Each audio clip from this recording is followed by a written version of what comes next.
Okey, bismillahirrahmanirrahim. Assalamualaikum warahmatullahi wabarakatuh. Pada hari ini saya akan berkongsi dengan anda semua tentang nilai murni sayangi Allah. Terdapat 3 poin penting yang akan saya kongsikan pada hari ini. Yang pertama adalah memantapkan keimanan dengan cara solat fardu dan solat sunat dengan penuh khusyuk. Maksudnya kat sini, dengan melakukan solat sunat, solat fardu ataupun amalan-amalan lain, kita dapat meningkatkan keimanan kita kepada Allah Subhanahu Wa Taala. Kerana apabila kita buat niat kerana Allah, maka keimanan kita insya-Allah akan bertambah dan kita akan merasakan kemanisan dalam beribadah. Yang kedua pula adalah menanamkan sifat redha dalam diri. Maksudnya, kita perlu sentiasa redha dengan apa yang berlaku. Sebagai contoh, apabila kita mendapat keputusan perperasaan yang kurang baik, kita jangan terus salahkan takdir, kita jangan salahkan sesiapa, jangan salahkan diri sendiri.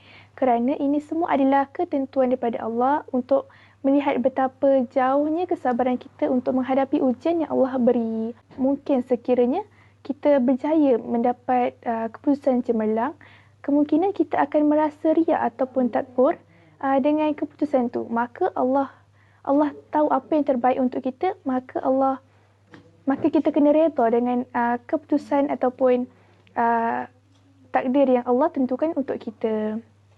Poin yang ketiga pula adalah bertawakal setelah menyelesaikan. Maksudnya, apabila kita nak menghadapi satu situasi seperti peperiksaan lah, kan? Kita jangan terus tawakal kepada Allah.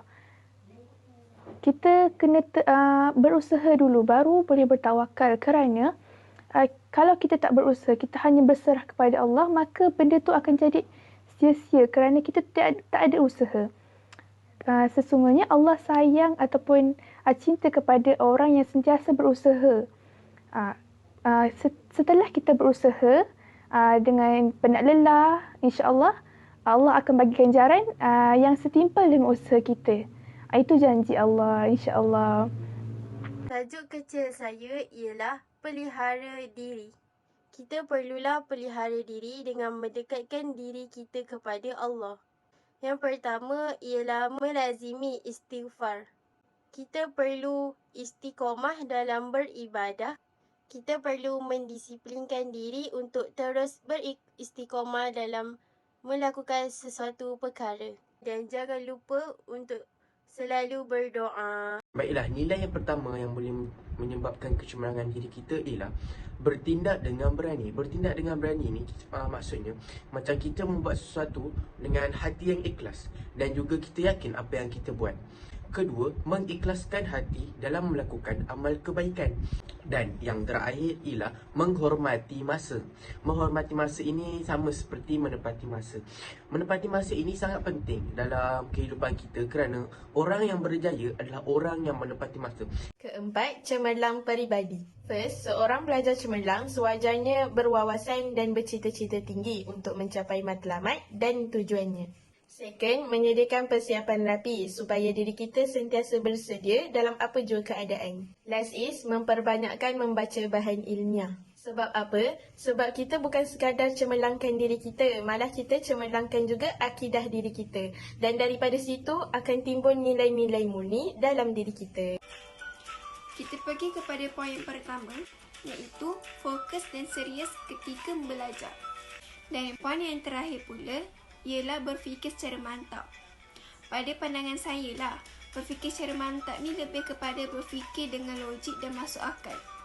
Erat persaudaraan. Yang pertama, beradab dengan ibu bapa. Bermusyawarah, bukan menyendiri. Okey, yang ketiga, kita perlu menjaga kualiti setiap tugasan kita.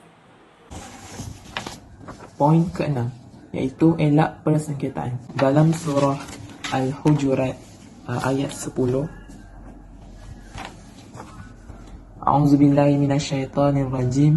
Innamal mu'minuna ikhwah fa aslihu baina akhawaykum wattaqullaha la'allakum turhamun. Sesungguhnya orang mukmin itu bersaudara, maka berbaiklah antara dua saudara yang sedang bergaduh, dan bertakwalah kepada Allah agar kamu tergolong dalam orang yang mendapat rahmat. Seterusnya, kita menunjukkan peribadi yang mulia. Dan last sekali, kita memilih sesuatu hanya yang bermanfaat. Sekian, terima kasih. InsyaAllah, semoga sedikit perkongsian ini mampu untuk kita amalkan di dalam kehidupan dan insyaAllah akan menuntun diri menjadi insan yang lebih berjaya di dunia maupun di akhirat. Sekian, ikhlas daripada kami. Wassalamualaikum warahmatullahi wabarakatuh.